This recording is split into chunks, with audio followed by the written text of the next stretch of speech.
So hello students, we are going to discuss about class 9th physics chapter which is known as motion. So this chapter we are going to discuss about, but today we have to firstly discuss about the physical quantity. So what is physical quantity? So we can define it with the help of measuring it. And those quantities which can be measured which can be measured are known as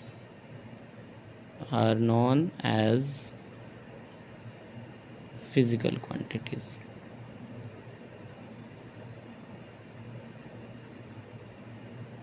For example, if we wants to measure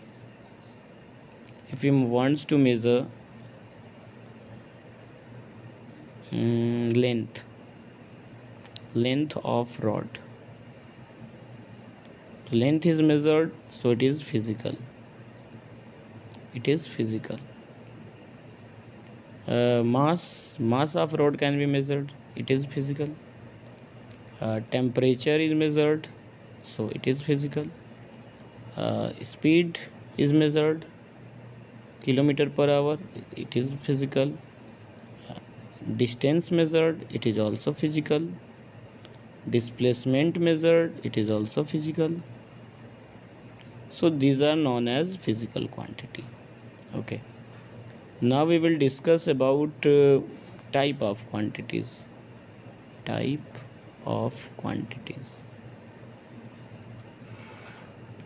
So these are of two types with the help of direction. If we define it according to direction, on the basis of direction, it should be of two types. First is vector and second is scalar. So if we have need only magnitude to represent a quantity, magnitude means if we wants to measure mass of rice, so rice can be measured in 1 kg. Let us suppose it should be 2 kg. So if it will be measured in 1 kg, 2 kg, and there will be nothing is required, another thing is not required to measure it, then it can have only magnitude. So with the help of magnitude, if we can define it, that is it is mass, then we can say then it is a scalar quantity. कहने का मतलब ये है कि अगर हम mass of rice find करना चाहते हैं और हम कह दिया कि हमने उसको मेजर किया तो 1 kg आया, तो बस 1 kg से ही अगर हम उसको डिफाइंड कर दे रहे हैं, इसका मतलब ये इसका मैग्नीट्यूड है। और अगर ये ओनली इसी से डिफाइंड हो जा रहा है तो ये एक स्केलर है।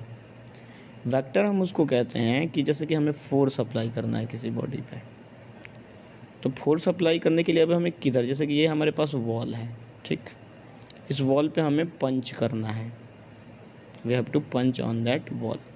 तो पंच करना है तो इसमें हमें एक पार्टिकुलर डायरेक्शन की रिक्वायरमेंट पड़ेगी। डायरेक्शन, अगर पार्टिकुलर डायरेक्शन में हम पंच नहीं कर रहे हैं तो ये जो वॉल है इस पर कोई इफ़ेक्ट नहीं पड़ेगा। तो फोर्स अप्लाई करने के लिए हमें मैग्नीट्यूड यानी कुछ ना कुछ वैल्यू तो होनी चाहिए फोर्स की, तो मैग्नीट्यूड की भी ज़रूरत पड़ेगी और इसके साथ साथ डायरेक्शन की भी ज़रूरत पड़ेगी। सो मैग्नीट्यूड एंड डायरेक्शन अगर हम एक साथ यूज कर लिए हैं तो हम कहेंगे कि ये फोर्स जो है ये एक वेक्टर क्वांटिटी है। तो जितनी भी क्वांटिटी ऐसी हैं जिनको रिप्रेजेंट करने के लिए हमें मैग्नीट्यूड की भी ज़रूरत पड़े और डायरेक्शन की भी ज़रूरत पड़े, तो हम कहेंगे कि वो हमारी क्या है, वो एक वेक्टर क्वांटिटी है। So force is vector quantity. लेकिन यहाँ पे हमें मास को मेजर करने के लिए किसी भी डायरेक्शन की रिक्वायरमेंट नहीं पड़ी, ओनली मैग्नीट्यूड से ही ये पॉसिबल हो गया। तो हम कहेंगे कि ये जो हमारा मास है ये एक स्केलर क्वांटिटी है, ठीक। This is the scalar quantity. Clear? Okay, now we are going to discuss about position. So firstly, if you wants to know the motion of any body, wants to know about motion of any body, we have to firstly clear what is position, ठीक। तो with the help of position we can define the motion.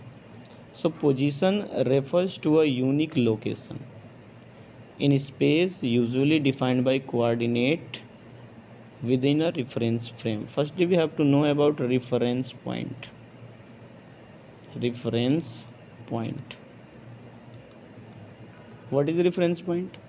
तो if you let us suppose, अगर तुम अपने घर से अगर बाहर जा रहे हो, अगर आप अपने घर से बाहर जा रहे हो, तो हम कभी भी सपोज करो कि हम अपने घर से अपने मामा के घर चले गए और तुम्हारा फ्रेंड तुमसे पूछ रहा है कि हाँ, तुम्हारा फ्रेंड तुमसे पूछ रहा है कि हाँ, मामा का घर तुम्हारे घर से कितना दूर है। तो घर के रिस्पेक्ट में तुम अपने मामा का घर बताओगे कि ठीक है, अगर वो 50 किलोमीटर है तो कह दोगे कि 50 किलोमीटर। तो घर के न रिस्पेक्ट में हम अपने मामा के घर का डिस्टेंस बता रहे हैं। तो जो हमारा जो घर है, that home is reference point. या फिर सपोज करो कि तुम अपने दोस्त के घर से बता रहे हो कि दोस्त के घर से तुम्हारे मामा का जो घर है वो सपोज करो कि 10 किलोमीटर है। तो दोस्त के घर के कंपेयर में अपने मामा के घर के लोकेशन बता रहे हो आप, तो ये जो दोस्त का घर है अब ये हो जाएगा रेफरेंस पॉइंट। यानी जिस पॉइंट से, जैसे कि इस पॉइंट ए से हम इस पॉइंट बी का डिस्टेंस मेजर करना चाहते हैं, तो यहाँ से अगर हम मेजर कर रहे हैं इसका डिस्टेंस ये 5 मीटर हो गया, तो हम कहेंगे कि ए जो है, A is reference point. If A is reference point, so you know about the reference point. Okay, then after we are going to discuss about position. Like that, अगर तुम्हें बताना है कि ये तुम्हारा घर है, ठीक, और इस घर से तुम्हें किसी पर्सन को जाना है स्टेशन, तो कैसे बताओगे कि स्टेशन किधर है? लेट अस सपोज ये तो बता दोगे कि यहाँ से स्टेशन 5 किलोमीटर है, लेकिन उस पर्सन को तुम ये नहीं बताओगे कि उस स्टेशन का डायरेक्शन किधर है, तो वो जो पर्सन है वो स्टेशन तो पहुंच ही नहीं पाएगा, क्योंकि वो तुम्हारे घर से इधर भी जा सकता है 5 किलोमीटर, इधर भी जा सकता है, इधर भी जा सकता है 5 किलोमीटर, इधर भी जा सकता है।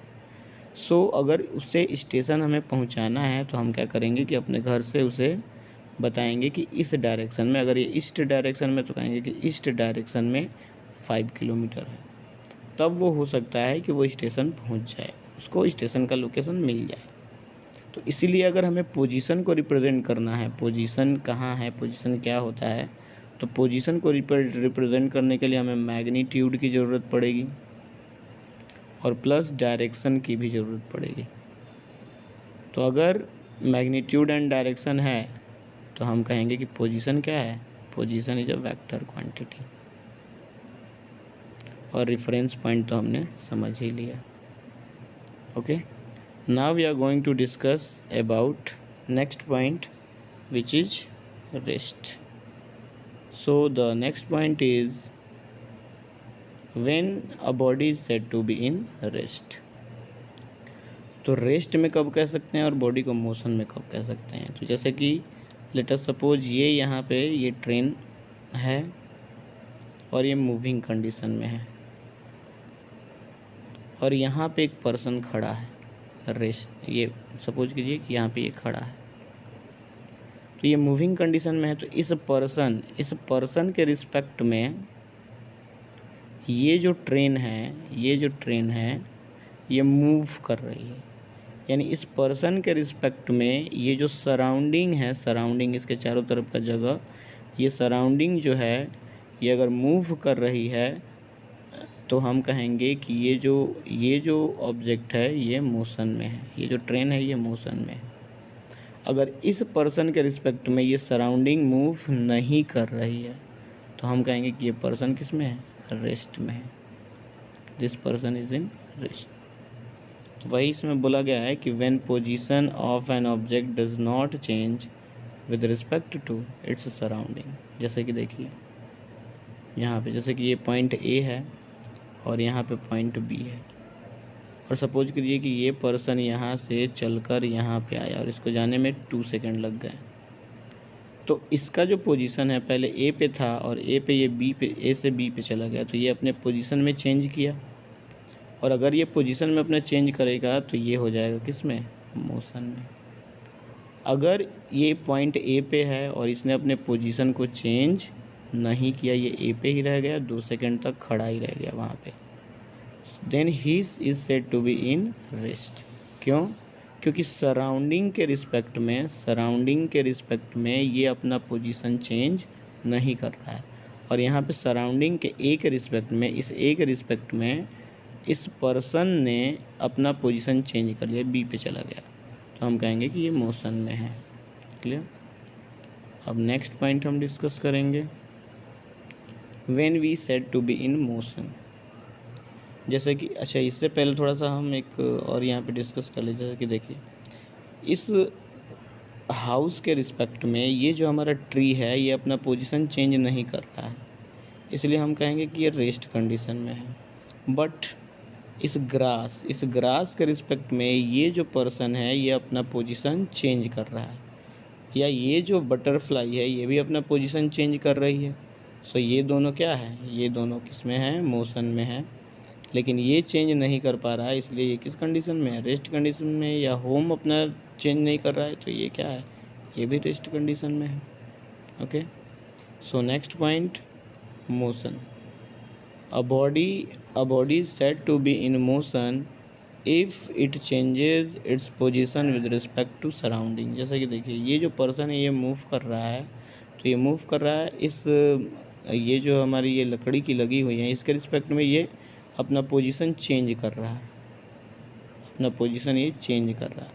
तो अगर ये पोजीशन अपना चेंज करेगा इसके रिस्पेक्ट में, तो हम कहेंगे कि ये मोशन में है, it is in motion, that person is in motion. यहाँ पे भी है, ये जो गर्ल है ये इस ग्राउंड के रिस्पेक्ट में ये अपना पोजीशन चेंज कर रही है, पोजीशन चेंज कर रही है। तो अगर ये भी अपना पोजीशन चेंज कर रही है तो हम कहेंगे कि ये भी मोशन में है। ये जो कार है ये कार भी अपना पोजीशन चेंज कर रही है इस ग्राउंड के रिस्पेक्ट में, तो अगर ये चेंज कर रही है तो हम कहेंगे कि ये मोशन में है। ठीक, next we have to discuss about distance. So what is distance? Distance is the path length covered by a body is known as distance. यानी जैसे कि ये जो साइकिलिस्ट है ये यहाँ से ऐसे गया बी पे, फिर बी से आया किस पे, सी पे, तो जो पाथ लेंथ इसने कवर किया, यहाँ से यहाँ गया तो 4 मीटर का पाथ कवर किया, बी से जब ये सी गया तो 3 मीटर का पाथ कवर किया। तो ये जो 4 और प्लस 3 7 है, 4 प्लस 3 ये दोनों मिला के 7 हो जाएगा, तो ये कवर करेगा 7 मीटर का डिस्टेंस। ठीक, सो तो हम इसको जो पाथ पे ये मूव कर रहा है उस पाथ का जो लेंथ है जितना इसने कवर किया है उसी को हम क्या कहेंगे, डिस्टेंस कहेंगे। अब डिस्टेंस क्या है? Distance is a scalar quantity. Why distance is a scalar quantity? Because it is only depend on magnitude.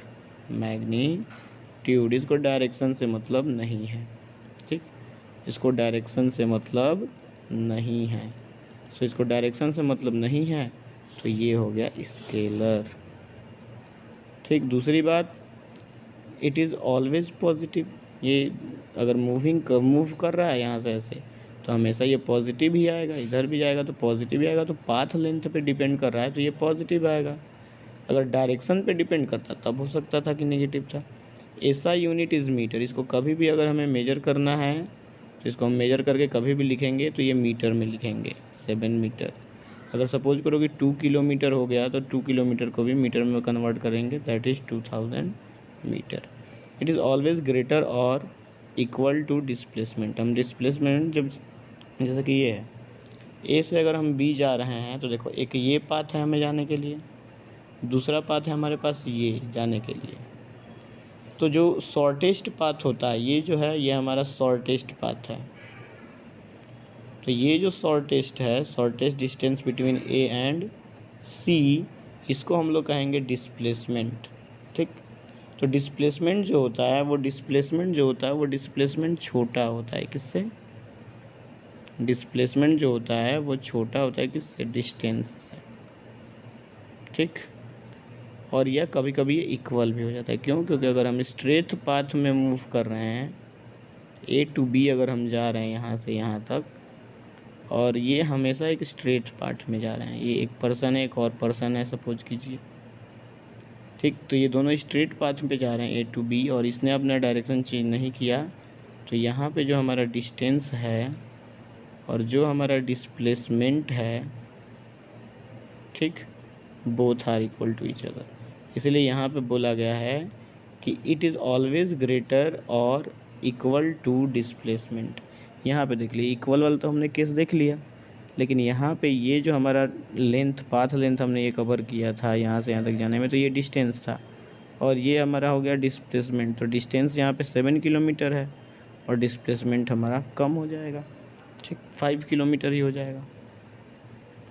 So distance यहाँ पे जो है ग्रेटर हो सकता है या इक्वल होता है डिस्प्लेसमेंट के। अब area under speed time graph represent distance, यानी अगर हम डिस्टेंस स्पीड टाइम ग्राफ का अगर हम फाइंड करेंगे एरिया, तो हमें डिस्टेंस मिलेगा। अब यहाँ पे देख लीजिए, the shortest path covered between initial position and final position is known as displacement. जैसे कि ये है, यहाँ से अगर हम यहाँ से ऐसे ऐसे चले जाएं, शॉर्टेस्ट पाथ के थ्रू चले जाएं, तो ये हो जाएगा हमारा डिस्प्लेसमेंट। क्यों? क्योंकि देखिए ये वाला जो पाथ हम कवर करेंगे ये तो ज़्यादा दूर पड़ जा रहा है ना, ऐसे हमें घूम के जाना पड़ रहा है, तो ये हमारा डिस्प्लेसमेंट नहीं है। डिस्प्लेसमेंट हमारा शॉर्टेस्ट पाथ बिटवीन इनिशियल, ये हमारा इनिशियल पॉइंट है, और ये है हमारा फाइनल पॉइंट सी। तो इन दोनों के बीच का जो मिनिमम डिस्टेंस है ये वाला है, तो इसको हम लोग कहेंगे डिस्प्लेसमेंट। और डिस्प्लेसमेंट के लिए हमें मैग्नीट्यूड की तो ज़रूरत पड़ेगी कि कितना दूर गया, और उसके साथ साथ हमें डिस्प्लेसमेंट की भी ये डायरेक्शन की भी ज़रूरत पड़ेगी। सो डिस्प्लेसमेंट को हम लोग कह सकते हैं कि ये वेक्टर क्वांटिटी है। कौन? Displacement. Displacement is a vector quantity. ठीक, अब ये क्या क्या इसका यूनिट है, मतलब ये वेक्टर क्वांटिटी है, इसको भी हम मीटर में ही मेजर करते हैं। ये लेस होता है डिस्टेंस से और इक्वल भी होता है, तो हमने पहले ही डिस्कस कर लिया। ये निगेटिव भी हो सकता है, पॉजिटिव भी हो सकता है, और ज़ीरो भी हो सकता है। ठीक, निगेटिव, पॉजिटिव या ज़ीरो भी हो सकता है। जैसे कि देखिए, हमें ए से सपोज कीजिए कि हमने स्टार्ट की ए से बी तक का मोशन, ठीक, और हमने 2 किलोमीटर चल दिया। फिर बी टू हम सी आए तो हमने 1 किलोमीटर चल गया। फिर सी से हम लोग चले गए इधर डी और हमने 3 किलोमीटर कवर कर दिया। तब हम अपने इनिशियल, ये पॉइंट है हमारा इनिशियल और ये पॉइंट है हमारा फाइनल, तो इनिशियल और फाइनल के बीच का मिनिमम डिस्टेंस जो होगा उसी को हम लोग कहेंगे डिस्प्लेसमेंट। ठीक, उसको हम क्या कहेंगे? डिस्प्लेसमेंट कहेंगे। ठीक, सो डिस्प्लेसमेंट क्या होगी? तो देखिए, एक पार्टिकुलर डायरेक्शन में इधर जा रहे थे तो इसको हम पॉजिटिव कंसिडर करते हैं, और इस डायरेक्शन में आ गए तो निगेटिव। तो पॉजिटिव डायरेक्शन में सबसे पहले हम कितना डिस्टेंस कवर किए? 2 किलोमीटर का, सो ये पॉजिटिव हो जाएगा। फिर अपोजिट डायरेक्शन में 1 किलोमीटर, तो ये निगेटिव हो जाएगा। फिर यहाँ से और अपोजिट डायरेक्शन में गए 3 किलोमीटर, तो ये फिर -3 किलोमीटर हो जाएगा। तो डायरेक्ट जब हम इसको फाइंड करेंगे तो ये -2 किलोमीटर होगा, और इसी को हम लोग कहेंगे कि ये हमारा डिस्प्लेसमेंट है, और ये -2 किलोमीटर का है, इसीलिए ये नेगेटिव भी हो सकता है, पॉजिटिव भी हो सकता है और ज़ीरो भी हो सकता है। अगर मान लीजिए कि ये इसी ए पॉइंट पे आकर रुक जाता तो 2 किलोमीटर इधर गया, फिर 2 किलोमीटर फिर वापस आ गया वहीं पे, सो डिस्प्लेसमेंट की वैल्यू हो जाएगी हमारी यहाँ पे 0। क्लियर? तो क्या है डिस्प्लेसमेंट, ये भी हमें पता चल गया। और वेलोसिटी टाइम ग्राफ जो है उसका जो एरिया अगर हम फाइंड करेंगे, वेलोसिटी टाइम ग्राफ का अगर हम एरिया फाइंड करेंगे तो हमें डिस्प्लेसमेंट बताएगा। ठीक, अब difference between distance and displacement. So distance and this is displacement, तो it is a scalar, it is a vector, it always positive, और ये जो है ये हो सकता है नेगेटिव, पॉजिटिव या जीरो। ये इट इज़ ऑलवेज ग्रेटर और इक्वल टू डिस्प्लेसमेंट, और ये जो है ये इट इज़ लेस और इक्वल टू डिस्टेंस। ठीक, दूसरा है ये कि area under speed time graph का अगर हम एरिया फाइंड करेंगे उसमें का, तो हमें ये डिस्टेंस मिलेगा। ठीक, वी गॉट द डिस्टेंस। और अगर हम वेलोसिटी टाइम ग्राफ का जब हम एरिया फाइंड करें तो हमें डिस्प्लेसमेंट मिलेगा। ये जो है it is the path length covered, यानी इसका डेफिनेशन होता है पाथ का लेंथ को कवर करो, और इसका जो डेफिनेशन है ये shortest path covered between final and initial point, initial and final point. ठीक, so this is the definition and this is the difference between them. इसके बाद आता है हमारा स्पीड। सो स्पीड क्या है कि the distance covered per unit time is called speed, और स्पीड का फार्मूला होता है डिस्टेंस कवर्ड अपॉन टाइम। ठीक है, सो डिस्टेंस यूनिट टाइम में हम कितना कवर कर लिए, जैसे कि सपोज कीजिए कि हम ए से चले गए यहाँ पे, सपोज कीजिए कि बी पे, और इतना कवर करने के लिए हमें 5 किलोमीटर लगा, और कितने सेकंड में, सपोज कीजिए कि कितने आवर में 2.5 आवर लग गए। तो 1 आवर में इसने कितना कवर किया, तो 1 आवर में इसने 1 आवर में इसने 2 किलोमीटर कवर किया। तो इसकी जो स्पीड हो गई, यानी यूनिट टाइम में इसकी जो स्पीड हो जाएगी वो 2 किलोमीटर पर आवर हो जाएगी। सो दिस इज़ द स्पीड। ठीक, अब स्पीड जो है, स्पीड स्केलर क्वांटिटी है। क्यों है, क्योंकि ये डिस्टेंस पे डिपेंड करता है। Distance scalar, speed scalar. इसका जो यूनिट होता है वो मीटर पर सेकंड होता है, ये हमेशा पॉजिटिव होता है। इसकी जो वैल्यू है वो ग्रेटर और इक्वल होती है वेलोसिटी के, यानी कभी बड़ी हो सकती है वेलोसिटी से और कभी वेलोसिटी के बराबर हो सकती है।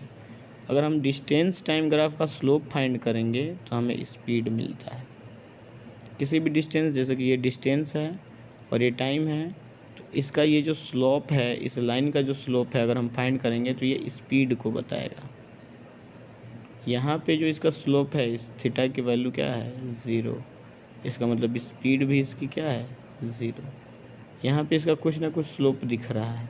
ठीक, तो यहाँ पे कुछ ना कुछ इसके बाद स्पीड की वैल्यू कुछ ना कुछ होगी। यहाँ पे इसका स्पीड इंक्रीज हो रहा है और यहाँ पे इसका स्पीड डिक्रीज हो रहा है। So okay friends, next video मतलब other topics will be covered in next video. Thank you and Jai Hind.